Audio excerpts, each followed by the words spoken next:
दोस्तों, कैसे हैं? आशा करते हैं आप लोग अच्छे होंगे। मैं रवि पटेल और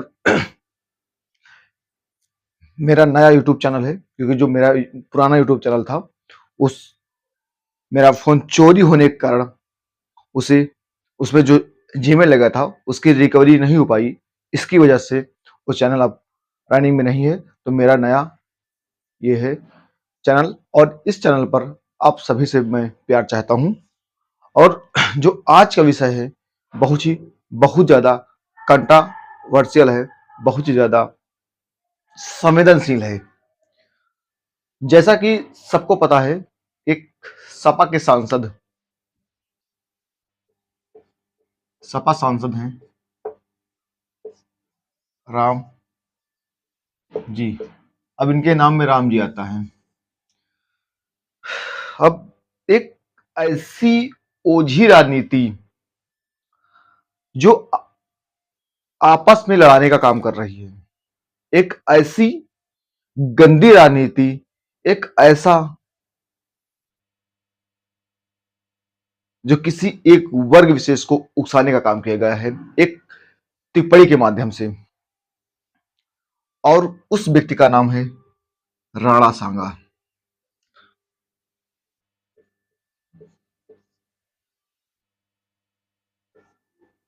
भारत के ऐसे महान लोग के बारे में जो टिप्पणी की गई है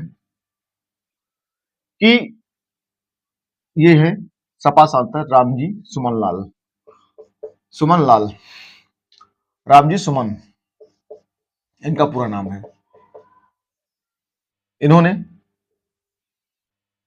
टिप्पणी के माध्यम से राणा सांगा जी के ऊपर आरोप लगाया कि इन्होंने काबुल के शासक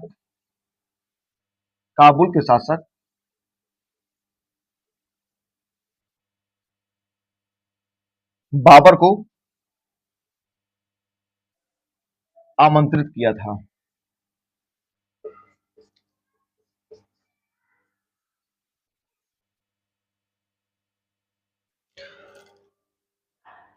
इस बात पर कितनी सच्चाई है, कितनी नहीं, क्योंकि जो इतिहास है इस निष्कर्ष पर निकल पाना कि ये जो बात कही गई है या कहीं कहीं किताबों में जिक्र किया गया है, जैसे हम लोग पढ़ते हैं यूपीएससी के लिए और पीसीएस के लिए, तो उसमें इस बात में एक लाइन में लिखा हुआ है कि राणा सांगा के द्वारा भी आमंत्रित किया गया था। किंतु बहुत सारे ऐसे इतिहासकार हुए हैं इस बात को डायरेक्ट मना करते हैं कि ऐसा कोई वक्तव्य नहीं देखने को मिलता है। इसलिए सीधा आप किसी निष्कर्ष पर निकल जाना, किसी ऐसे महान लोगों पर अपनी ओझी टिप्पणी करना, ये ठीक नहीं है। क्योंकि कहीं ना कहीं ये भाईचारे को और जो एक अस्थिरता की अस्थिरता उत्पन्न करना देश में, ये ठीक नहीं है। चंद वोटों के लिए और एक ओझी राजनीति, इस ओझी राजनीति के जो एक देखने को मिल रहा है इस समय, वो कदापि ठीक नहीं है। इसलिए हम ऐसे किसी निष्कर्ष पे नहीं निकल सकते हैं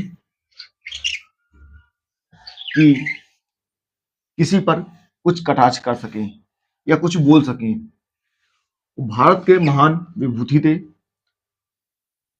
भारत के लिए उनका योगदान अमूल्य है। अब अगर बात करें दिल्ली सल्तनत,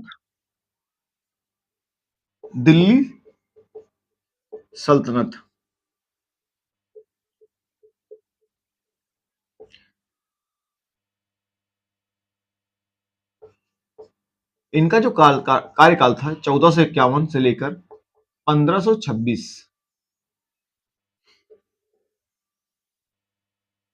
दिल्ली सल्तनत में इनका कार्य अगर देखा जाए किसका, लोधी वंश का। अगर लोधी वंश देखा जाए तो 1451 से लेकर 1526 ये लोधी वंश का कार्यकाल था और सबसे दिल्ली सल्तनत का सबसे अंतिम कार्यकाल माना जाता है। तो इसी में एक हुए हैं सबसे अंतिम शासक, लोधी वंश के अंतिम शासक इब्राहिम लोधी। इब्राहिम लोधी, क्लियर? इब्राहिम लोधी, लोधी नहीं लोधी। इनका जो कार्यकाल था 1517 से लेकर 1526, क्लियर? 1517 से लेकर 1526 इनका कार्यकाल था। अब बात किया जाए राणा सांगा की, तो इनके इतिहास समझने की कोशिश करते हैं। तो बात किया जाए राणा सांगा की, ये मेवाड़ वंश के राजा थे। राणा सांगा कहां के थे? मेवाड़ वंश के, मेवाड़ वंश के, मेवाड़ के राजा थे, सॉरी मेवाड़ के राजा थे, ये मेवाड़ के राजा थे। और ये जो झगड़ा चल रहा था इब्राहिम लोधी और राणा सांगा के बीच, इब्राहिम लोधी और राणा सांगा के बीच जो भी युद्ध चल रहा था, जो भी झगड़ा चल रहा था, वो चल रहा था मालवा के लिए। और इसका झगड़ा यहां से नहीं, इवन दिल्ली सल्तनत जब से चालू हुआ तभी चल रहा था। किसके लिए? मालवा के लिए। मेवाड़ के राजा कौन थे? राणा सांगा थे। और झगड़ा किसके किसके चल रहा था? किसको जीतने के लिए? मालावा के लिए, इब्राहिम लोधी। और ये जो जो मालवा था, इसका शासक मेदिनी राय था। इसका शासक मेदिनी राय था। अब और इस राणा सांगा मेदिनी राय को शक्ति प्रदान करता था, अपना सपोर्ट देता था, इनको सपोर्ट प्रदान करते थे, इसलिए शक्तिशाली थे। अब मलावा के लिए युद्ध चल रहा था। इसी बीच 1517 में, और ये देखा जाए जब, क्योंकि ये मलावा कहां था? ग्वालियर,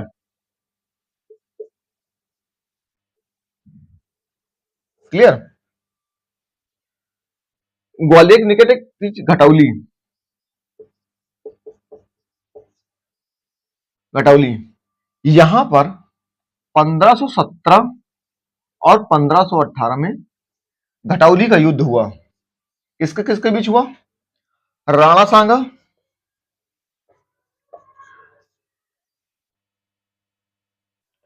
और इब्राहिम लोधी के बीच, जो अनिर्णायक था, मतलब अनिर्णायक था। इसमें किसी की जीत नहीं हुई और किसी की हार नहीं हुई। उसके बाद लगातार सिलसिला चलता रहा, धीरे धीरे समय बीतता गया। इस मलावा को जीतने के लिए दोनों के बीच संघर्ष चलता रहा। जलाल खान, अब एक कैरेक्टर का नाम है जलाल खान। जलाल खान और इब्राहिम लोधी,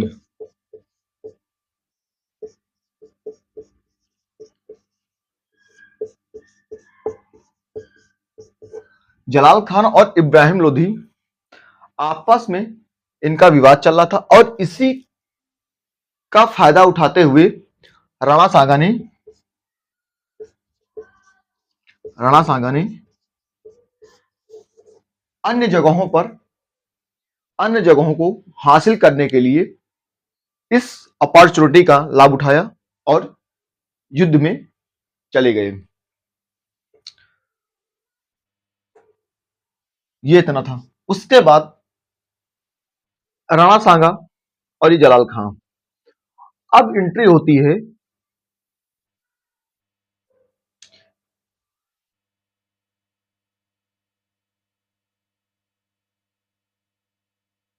दौलत खां लोधी की। दौलत खां लोधी। अब इनका फिर यहां पर मिलता है दौलत खां लोधी ने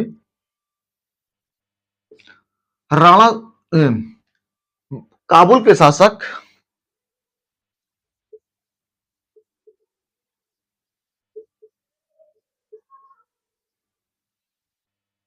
बाबर को आमंत्रित किया था। किसके लिए? ये दौलत खां लोधी और चाचा इनके थे आलम खां लोधी। आलम खां लोधी। आलम खां लोधी। आलम खां लोधी दिल्ली पर कब्जा करना चाहते थे।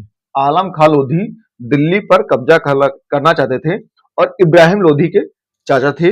और दौलत खां लोधी ने मेरी ही किताब में लिखा है कि इन्होंने भी काबुल के शासक बाबर को इब्राहिम लोधी को हराने के लिए या उनकी शक्ति को छीड़ करने के लिए आमंत्रित किया था। क्लियर?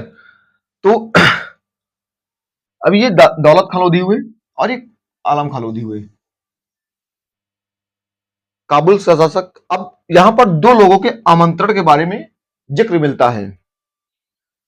जलाल खां इनका तो निपट चुका था। दौलत खां ने ऐसा लिखा है बुकों में कि दौलत खां ने भी काबुल के शासक बाबर को आमंत्रित किया था। आलम खां लोधी दोनों ने मिलकर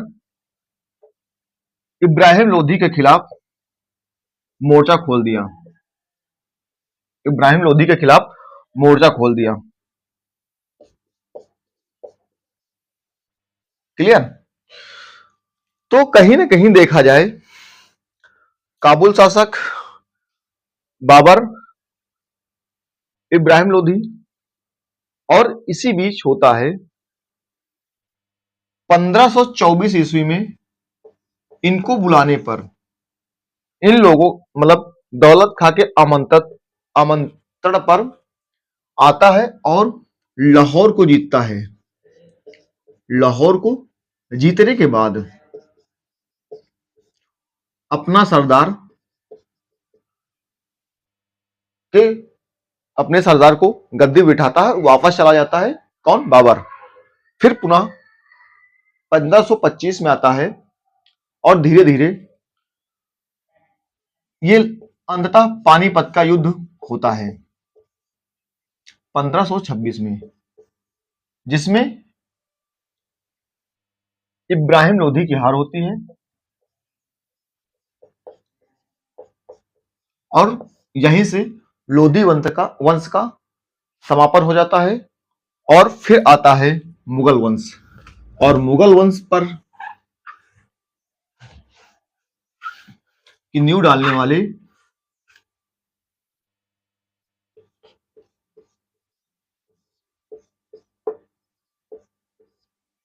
कौन बनते हैं? बाबर। इसीलिए बाबर को मुगल वंश का स्थापक माना जाता है।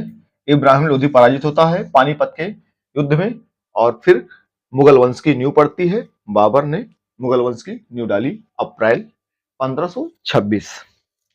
इस तरह हमने बताने का प्रयास किया और ये निष्कर्ष पे निकल पाना कि ऐसा हमारे महान व्यक्तित्व के धनी भारत के सपूत राणा सांगा ने ऐसा कुछ किया था।